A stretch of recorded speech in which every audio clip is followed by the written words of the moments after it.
Hello everyone, welcome back. एक लंबे समय के बाद हम जो हैं सीएपीएफ की क्लासेस कर रहे हैं। तो अभी तक जो मैंने आपको कराया है सीएपीएफ एग्ज़ाम के लिए, मैं आपको पेपर 2 का डिकोड करके बता चुका हूं ऑलरेडी कि थीम वाइज कैसे यूपीएससी आपसे क्वेश्चन पूछ रहा है। मैंने आपको 8 थीम बताई हैं इसके अंदर। 8 थीम के मैंने सब डिवाइड करके उन क्वेश्चंस को मैंने आपको इंट्रोड्यूस भी किया, उसके बारे में बताया कि क्या क्या आप कर सकते हो, सारी चीज़ें मैंने आपको बताई खोल के उसमें। तो आप खुद भी प्रिपरेशन कर सकते हो उसकी, कोई रॉकेट साइंस नहीं है। वो थीम जानने के बाद हमारे टाइम में क्या होता था, इस तरह से डिकोड पहले तो शायद किसी ने किया नहीं, अगर किया है तो हमारे लिए बहुत हेल्प हो सकती थी। तो उसको आप बेस मान के आप न्यूज़पेपर पढ़ सकते हो, आप बहुत सारे टॉपिक्स प्रिपेयर कर सकते हो। तो that is with respect to paper 2 and specially the essay part. आज जो हम करने वाले हैं वो ग्रामर के लिए हम डिस्कशन करेंगे। तो इंग्लिश ग्रामर भी एक बहुत इंपॉर्टेंट पार्ट है आपके सीएपीएफ असिस्टेंट कमांडेंट एग्जाम के अंदर, 25 मार्क्स की आती है। और इंग्लिश ग्रामर को भी मैंने डिकोड किया कि कहाँ से मेजरली क्वेश्चंस पूछे जा रहे हैं। मैं बता चुका हूँ कहाँ कहाँ से क्वेश्चंस आ रहे हैं। Questions are basically asked from your narration, जिसको आप डायरेक्ट और इनडायरेक्ट भी बोलते हो। उसके बाद active to passive voice questions आपके ट्रांसफॉर्मेशन ऑफ सेंटेंसेस से भी आते हैं। आपसे बोला जाता है कि कंपाउंड सेंटेंस को आप सिंपल में कीजिए, सिंपल को कंपाउंड में कीजिए, कॉम्प्लेक्स में कीजिए, इस तरह के क्वेश्चंस आगे। ट्रांसफॉर्मेशन में आपके इस तरह के क्वेश्चन आते हैं कि आपको ये जो गिवन सेंटेंस है, असर्टिव सेंटेंस को आप इंटरोगेटिव सेंटेंस के अंदर कन्वर्ट कर दीजिए, इंटरोगेटिव को अफर्मेटिव के अंदर कन्वर्ट कर दीजिए, इस तरह के क्वेश्चन आते हैं ट्रांसफॉर्मेशन में। फिर आपके जो क्वेश्चन आते हैं वो प्रपोजिशन से आते हैं, फिर एडजेक्टिव से भी कुछ क्वेश्चन आ रहे हैं, और उसके साथ आपके ईडियम्स एंड फ्रेजेस से भी आ रहे हैं, सेंटेंस फॉर्मेशन से भी आ रहे हैं, और एरर फाइंडिंग से भी क्वेश्चंस आ रहे हैं। एरर फाइंडिंग्स में जो टॉपिक्स है वो आर्टिकल टॉपिक्स हैं, जो आपके एरर फाइंडिंग के वो है वर्ब टॉपिक्स है, जो आपके एरर फाइंडिंग के है वो है एडजेक्टिव के। कई बार सुपरलेटिव डिग्री गलत यूज होती है, कई बार फ्रैक्शंस में दिक्कत होती है। ये सारे टॉपिक्स जो हैं यही बार बार सीएपीएफ एग्जाम में पूछे जा रहे हैं। तो ये चीजें मैं बता चुका हूँ। Number of videos you will already find on the platform. अब हम करने क्या वाले हैं मैं वो बता देता हूँ। तो मैं बिना कोई बेस बनाए हुए आप लोगों का, मैं एक लंबा डिस्कशन ना करते हुए कि सीपीएफ में ये रिक्वायरमेंट है, वो रिक्वायरमेंट है, analysis and all this, ultimately that will not help you. What will help is the practice. तो मैं आप लोगों की प्रैक्टिस करा रहा हूँ। एनालिसिस आप बहुत सारे दूसरे चैनल से देख लीजिए, अगर वो आपके काम आए तो एग्जाम में। अगर वो एनालिसिस देखने के बाद अगर आपको लगता है कि आप एक क्वेश्चन भी करेक्ट कर पाओगे तो देखते रहिए। हम यहाँ पे प्रैक्टिस करेंगे। पहला क्वेश्चन आपके सामने है, rewrite the following sentences after making the necessary correction. आपको यहाँ पे कीवर्ड दिया गया है नेसेसरी, जो रिक्वायर्ड है वही करना है। अगर रिक्वायर्ड नहीं है और आप जबरदस्ती वहां पे करेक्शन कर रहे हो तो कोई फायदा नहीं है, आपको मार्क्स नहीं मिलेंगे। That is the first thing. और ये आपके सामने एक बहुत बड़ा क्वेश्चन होगा, सर ये लिया कहाँ से आपने क्वेश्चन। ये क्वेश्चन मैं बता दूं, सिविल सर्विस एग्जाम भी होता है, आपको पता होगा। इंडियन फॉरेस्ट सर्विस एग्जाम भी होता है, इंडियन इकोनॉमिक सर्विस एग्जाम भी होता है। ये सारे एग्जाम्स जो हैं ये यूपीएससी जो है वही कंडक्ट कराती है। और इन एग्जाम्स के अंदर भी इंग्लिश पूछी जाती है। जैसे सिविल सर्विस एग्जाम के अंदर क्या पूछा जाता है, compulsory English. Indian forest service exam के अंदर क्या पूछा जाता है, जनरल इंग्लिश। ऐसे ही इंडियन इकोनॉमिक सर्विस के अंदर भी जनरल इंग्लिश पूछा जाता है। इनकी इंग्लिश जो है मोर और लेस सिमिलर है। लगभग लगभग 80% जो है, या 75 बोल लीजिए, 75% जो इंग्लिश ग्रामर पूछी जाती है इन एग्जाम्स के अंदर, वो that is basically similar to the English grammar जो कि आपके सीएपीएफ एग्जाम में पूछी जाती है। अब मैंने क्या किया है उसको भी फिल्टर करके जो आपके एग्जाम के लिए रेलिवेंट है सीएपीएफ के लिए, क्योंकि इस प्लेटफॉर्म पे सिर्फ वही चीजें मिलेंगी जो आपके सीएपीएफ एग्जाम के लिए रेलिवेंट है। तो I am the filter of you. कोई भी अननेसेसरी चीज आपको नहीं पढ़ाई जाएगी, सिर्फ जो एग्जाम के लिए यूजफुल है वही चीजें आपको पढ़ाई जाएगी। तो दैट इज वेरी इंपॉर्टेंट। आपके एफर्ट्स, आपका टाइम जो है मैं वेस्ट होने से बचाऊंगा, ये मेरा सोल ऑब्जेक्टिव है। और आप यहाँ पे कोई ना कोई लर्निंग जरूर लेके जाओगे। अब देखते हैं पहला क्वेश्चन। आपको डायरेक्शन दी गई है, rewrite the following sentences after making the necessary correction. तो आपके सामने सेंटेंस है, what is the time on your watch. ये इंडियन फॉरेस्ट सर्विस एग्जाम जो हुआ था 2024 के अंदर, उसका ही एक क्वेश्चन है आपके सामने। तो what is the time on your watch. कोई भी सेंटेंस को जिसमें आपको करेक्शन करनी हो, लेफ्ट टू राइट ही उसको एनालाइज करोगे। लेफ्ट टू राइट देखे तो पहला आपके सामने वर्ड क्या है, व्हाट। ये क्या है, इंटरोगेटिव वर्ड, क्वेश्चन वर्ड भी बोलते हैं हम इसको। और इसमें ये क्या पार्ट्स ऑफ स्पीच है, it's a what, it's a subject. ये सब्जेक्ट है, भले ये क्वेश्चन वर्ड हो। उसके बाद इज क्या होगी, लिंकिंग वर्ब होगी। उसके बाद द टाइम, ये क्या हो गया, ये कॉम्प्लीमेंट हो गया। ओके, ये कॉम्प्लीमेंट हो गया। कैसा कॉम्प्लीमेंट है? नाउन कॉम्प्लीमेंट है। मुझे पता है आप लोगों को नहीं पता होगा ये कॉम्प्लीमेंट क्या होता है, नाउन कॉम्प्लीमेंट क्या होता है, लेकिन फिर भी बता दूं, ये कॉम्प्लीमेंट जो है, ये नाउन कॉम्प्लीमेंट जो है, ये किसको डिस्क्राइब कर रहा है? व्हाट को। Okay, what is the time. Question ये हो रहा है कि टाइम क्या है। अब उसके बाद आप देखिए ओन क्या है। ओन एक प्रेपोजिशन है, और ये कॉन्सेप्ट ही देखोगे आप ध्यान से तो ये प्रेपोजिशन का कॉन्सेप्ट है। ओन के बाद क्या लिखा है? ऑब्जेक्ट, जो कि किसका ऑब्जेक्ट है? प्रेपोजिशन का ऑब्जेक्ट है। अब ओन के बहुत सारे यूसेज होते हैं। आप देखोगे there are different prepositions on, in, by. जब हम जब हम किसी टाइम के बारे में बात करते हैं ना, तो हम वहां पे जनरली बाय प्रेपोजिशन का यूज करते हैं, अनलेस एंड अनटिल आप जो है वहां पे इन ना यूज करें। देखिए, हर एक प्रेपोजिशन का जब आप यूसेज करोगे, उसका यूसेज जो है अलग मीनिंग आपको देगा। अगर मैं बात करूं कि what is the time in your watch, in your watch का मतलब है आपके वॉच के अंदर क्या टाइम है। बट टाइम को you can not contain. Time जो है 4 डायमेंशनल चीज होती है, आप उसको घड़ी के अंदर कैसे डालोगे? इंटरस्टेलर मूवी देखी है ना आपने? तो इन इज समथिंग प्रपोजिशन जो कि कोई चीज को कंटेन करने के लिए होती है, तो इन तो हो नहीं सकता। ऑन जो है सरफेस पे होता है। Time is also not on a surface, क्योंकि ये 4 डायमेंशनल चीज है, और टाइम 4 डायमेंशनल चीज है, तो किसी के सरफेस पे तो होगी नहीं, surface is a 2D, right. तो what is the time on your watch, ये भी गलत है। ऑन लोकेशंस के लिए होता है। इन आप देखोगे, इन किसी चीज को कंटेन करने के लिए होता है। इन भी हम लोकेशंस के लिए यूज कर सकते हैं sometimes, but on is generally on locations, on is for support. लेकिन बाय योर वॉच लिखोगे ना, तो जब आप बाय योर वॉच लिखते हो, दैट इज वेरी इंपॉर्टेंट, जब आप लिखते हो बाय योर वॉच, जब बाय योर वॉच लिखोगे, इसका मतलब होता है अकॉर्डिंग टू योर वॉच, आपकी वॉच के according. So according to your watch, ये चीज याद कर लो, समझ लो। तो इसका मतलब है बाय योर वॉच से मतलब होगा what is the time according to your watch. तो हम क्या करेंगे, इस ऑन को ड्रॉप कर देंगे, यहाँ पे बाय लिखेंगे, तो ये होगा right answer. What is the time bye your watch. Bye your watch का मतलब है अकॉर्डिंग टू योर वॉच, तुम्हारी वॉच के हिसाब से। आप टाइम को कंटेन नहीं कर सकते, इसलिए इनली लिखोगे। आप जो टाइम है 2D डायमेंशंस नहीं होता, उसको फिर आप ऑन सरफेस के लिए यूज नहीं करोगे, तब भी गलत है। ठीक है, तो इस हिसाब से आपको समझना पड़ेगा। थोड़ा सा नॉलेज, यार साइंस के स्टूडेंट हो आप लोग, तो इस हिसाब से चीजों को समझो, कंटेक्स्ट पकड़ो, राइट। तो ये था आपका पहला सेंटेंस। नेक्स्ट जो है वो देखते हैं।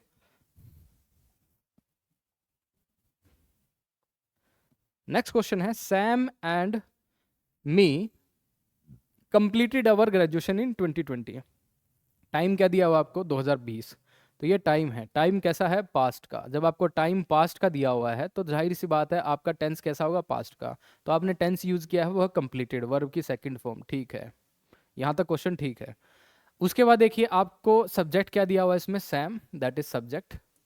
और ये क्या है? मी। ये जो मी है, हालांकि एंड जो है ये कनेक्टर है, जो कि मी और सैम को कनेक्ट कर रहा है, लेकिन कनेक्ट जो है गलत चीज को कर रहा है। दोनों ही सब्जेक्टिव सेम रैंक के स्ट्रक्चर्स होने चाहिए। ये कंजंक्शन है क्योंकि सेम रैंक के स्ट्रक्चर्स को ज्वाइन करता है। सब्जेक्ट सब्जेक्ट होना चाहिए, ऑब्जेक्ट ऑब्जेक्ट होना चाहिए, या फिर वर्ब वर्ब होनी चाहिए, या फिर एडजेक्टिव एडजेक्टिव होना चाहिए। इस हिसाब से करता है। तो मी जो है, it is what? It is an objective case. Objective pronoun है ये, राइट। ये मी क्या है? एक ऑब्जेक्टिव प्रोनाउन है, लेकिन यहाँ पे इसका यूसेज हो गया गलत। जब ये इसका यूसेज गलत हो गया, Sam and me completed our graduation in 2020, तो आप क्या करोगे? यहाँ पे मी को ड्रॉप करोगे, यहाँ पे आई लिखोगे। अगर फिर भी समझ में नहीं आया तो आप कीजिए, क्या कीजिए, सैम और मी, इतना तो समझ में आएगा कि दोनों ही सब्जेक्ट हैं। अगर दोनों ही सब्जेक्ट है, तो एक टाइम के लिए आप सोचिए, मैं सैम को यहाँ पे क्या कर देता हूँ? ड्रॉप कर देता हूँ। तो मैं क्या लिखूंगा? कंप्लीटेड मी कंप्लीटेड आवर, नहीं, me completed mine my graduation in 2020। तो आपको लगता है क्या ये ठीक है? मी आपने जो यूज किया इसके अंदर सब्जेक्ट, अगर ये सब्जेक्ट यूज किया है तो इसका सब्जेक्टिव केस लिखिए ना आप। यहाँ पे आई लिखिए, I completed my graduation in 2020। तो ग्रामर के अंदर आपको कुछ चीजें पता होनी चाहिए, वह मैं आपको बता देता हूँ क्या पता होनी चाहिए। सब्जेक्टिव और ऑब्जेक्टिव केस, जैसे मैं देखूं फर्स्ट पर्सन प्रोनाउन अगर मैं लिखूं, फर्स्ट पर्सन प्रोनाउन के अंदर कौन कौन से प्रोनाउन आते हैं, जैसे आई और वी, ये हमारा हो गया फर्स्ट पर्सन प्रोनाउन।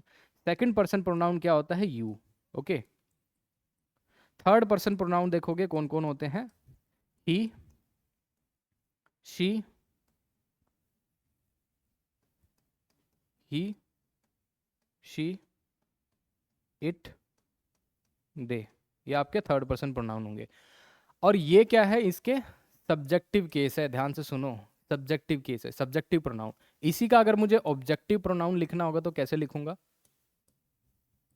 आई किस में बदल जाएगा, मी के अंदर, वी किसके अंदर बदल जाएगा, अस के अंदर, यू ही रहता है, ही क्या हो जाएगा, इसका ऑब्जेक्टिव केस क्या हो जाएगा, हिज, शी का क्या हो जाएगा, हर, इट का क्या हो जाएगा, इट का इट ही रहता है ऑब्जेक्टिव केस, राइट। उसके साथ दे का क्या हो जाएगा, देम।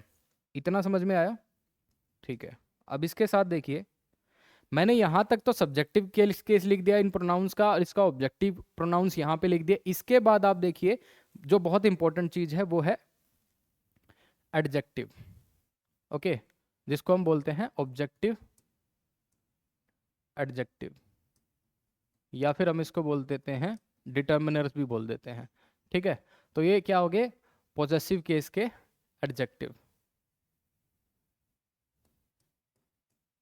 पॉजेसिव एडजेक्टिव बोलो या डिटर्मिनर बोलो, एक ही बात है।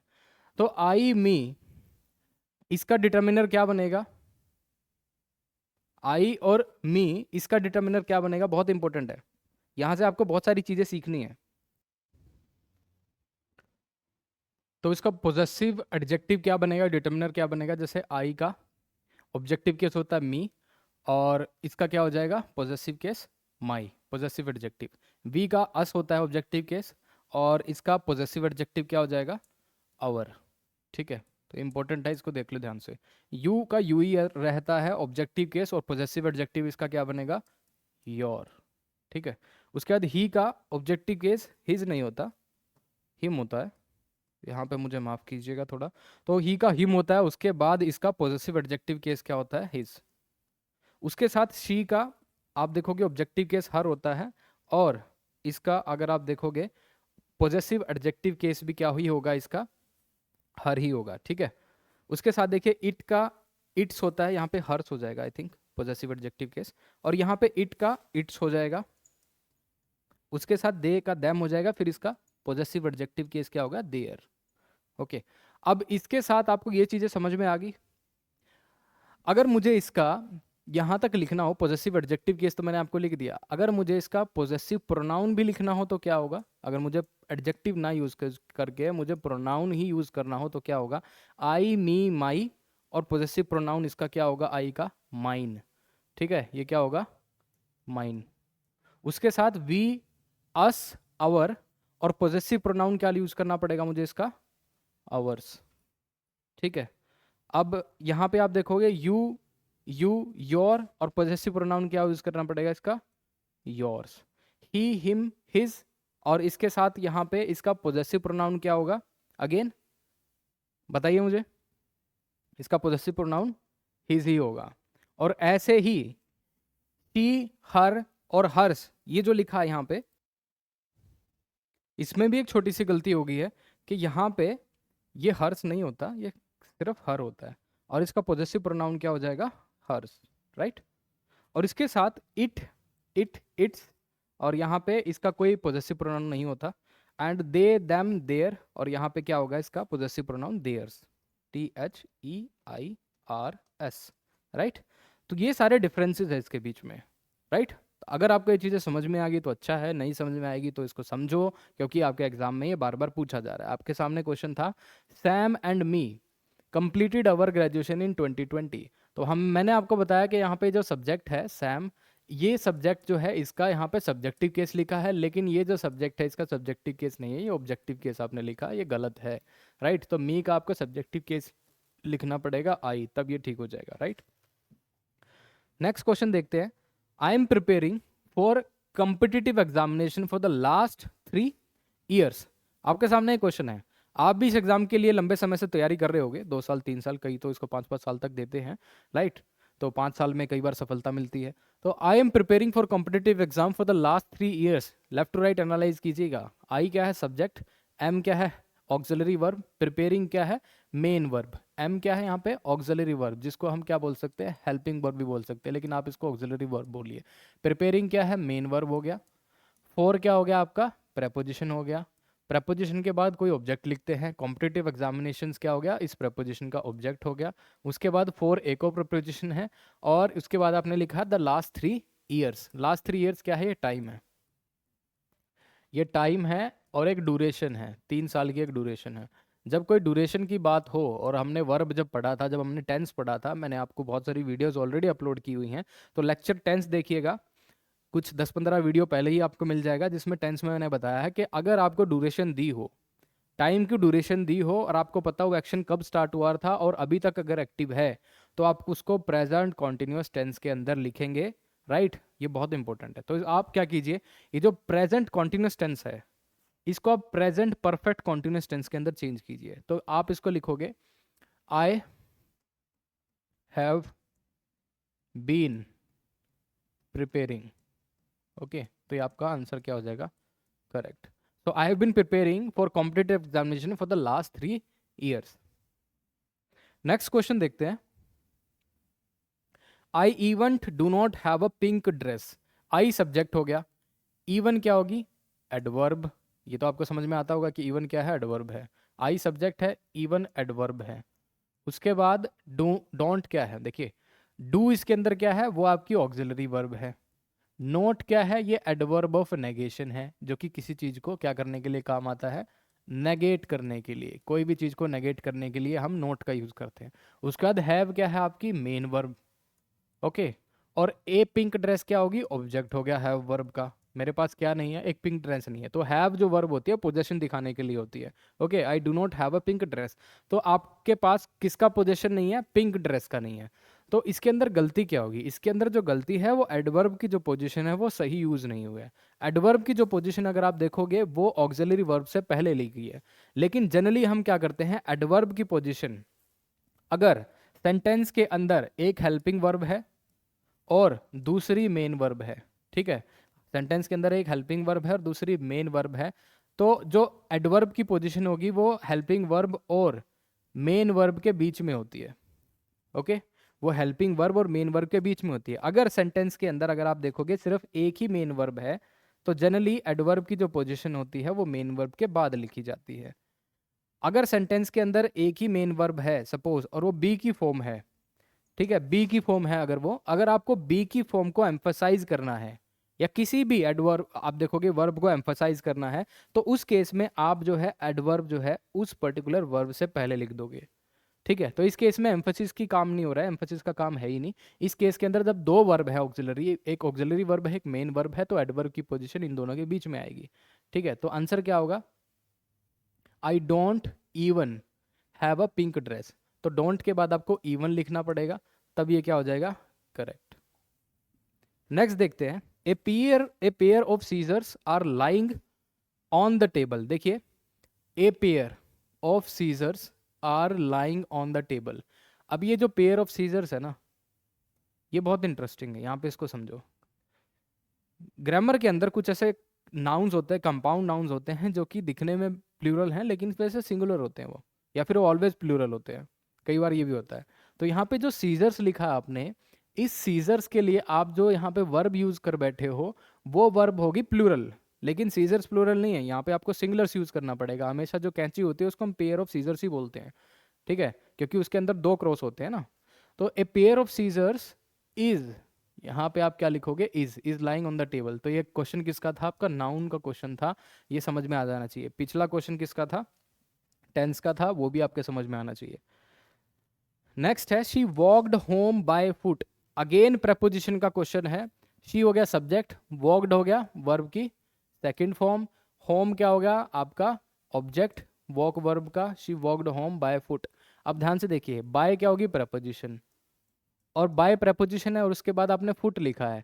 बाय प्रेपोजिशन अगर हमें मीन्स ऑफ ट्रांसपोर्ट के लिए यूज करना पड़ता है, means of transport, by preposition हम मीन्स ऑफ ट्रांसपोर्ट के लिए यूज करते हैं, लेकिन क्या आपको लगता है फुट कोई ट्रांसपोर्ट का मीन्स है? नहीं है, फुट कोई मीन्स ऑफ ट्रांसपोर्ट नहीं है, इसलिए आपने बाय प्रपोजिशन गलत यूज़ की है। तो यहाँ पे वैसे तो आप she walked home on foot लिखना पड़ेगा, right? She walked home on foot. अगर इसकी जगह यहाँ पे कुछ होता ट्रेन, ओके सॉरी, वो ट्रेन यूज़ ही नहीं कर सकते क्योंकि वॉक वर्ब यहाँ पे यूज़ हो चुकी है, तो यहाँ पे आप ट्रेन यूज़ नहीं कर पाओगे। तो यहाँ पे ध्यान से देखिए, she walked home by foot, यही गलत हो गया।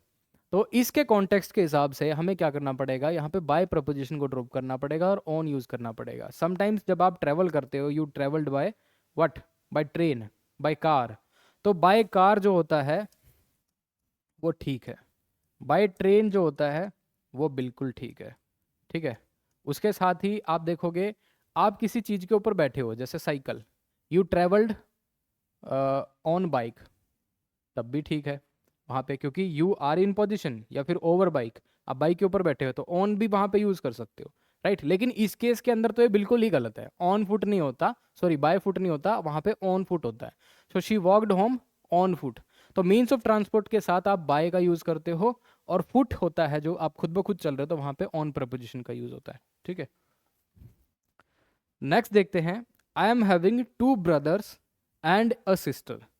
आई am having 2 brothers and A sister, having का मतलब क्या हो यहाँ पे, आप कोई चीज़ खा रहे हो क्या? हैव वर्ब किस लिए होती है? पोजेशन दिखाने के लिए होती है। जब हम इसको कंटिन्यूस में लिखते हैं तो इसका मतलब होता है आप उस चीज़ को कंज्यूम कर रहे हो। Are you consuming your brother and sister? No, I am having 2 brothers, मतलब आपको स्टेट बतानी है, आपको पोजेशन बताना है। जब आपको किसी चीज़ का स्टेट बतानी है, पोजेशन बताना है, तो आप क्या यूज़ करोगे वहाँ पे, इसको कंटिन्यूस फॉर्म में ना यूज़ करके आप इसको एक ऐसे ही इंडेफिनिट तरीके से इसको यूज़ करोगे, राइट, एक्सटेंडेड तरीके से। सो आप यहाँ पे लिखोगे I have 2 brothers and A sister.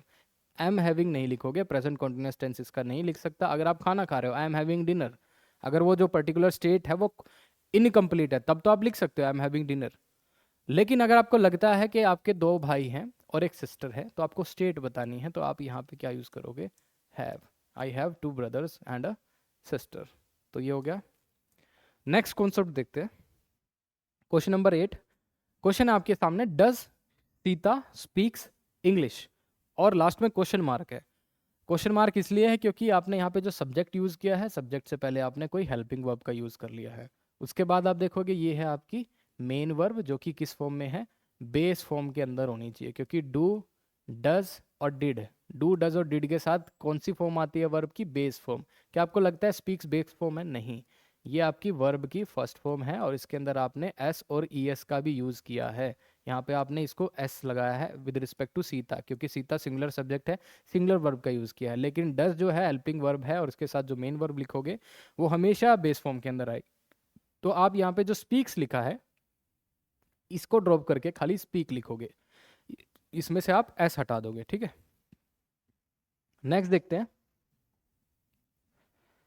I can not cope up with my study. I subject हो गया, can not cope up, cope up verb क्या होती है, ये फ्रेजल, ठीक है, एक फ्रेजल वर्ब है। तो कोप अप विद, देखिए कोप अप विद, ये सुपरफ्लुअस हो गया, यहाँ पे अप नहीं आएगा, कोप विद होता है, अप की बीच में जरूरत नहीं होती, कोप विद माई स्टडीज होता है, मतलब manage. I can not cope up with my studies, right.